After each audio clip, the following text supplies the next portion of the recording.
अस्सलामुअलैकुम सामीन। 27 शाबानुल मुअज़्ज़म और 16 फरवरी है। ख़बर का उन्वान है फैक्ट्री में आग लगने से 8 लोगों की मौत। ये आग आज सुबह 8 और 9 बजे के दरमियान लगी है।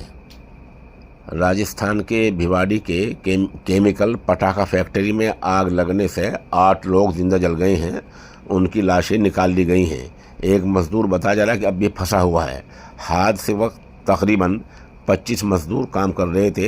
हादसा खुशखेड़ी करौली इंडस्ट्रियल इलाके में आज सुबह तकरीबन 9 बजे हुआ है। एडीएम सुमिता मिश्रा ने सहाफ़ी को बताया कि पुलिस को गश्त के दौरान हादसे का पता चला, फ़ौरन बचाव टीम भेजी गई है। इस फैक्ट्री में केमिकल के साथ पटाखे भी बनाए जाते थे। फैक्ट्री मालिक का नाम राजिंदर है।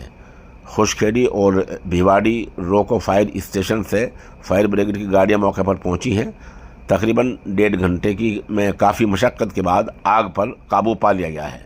फ़िलहाल लाशों की मुकम्मल शनाख्त नहीं हो पाई है।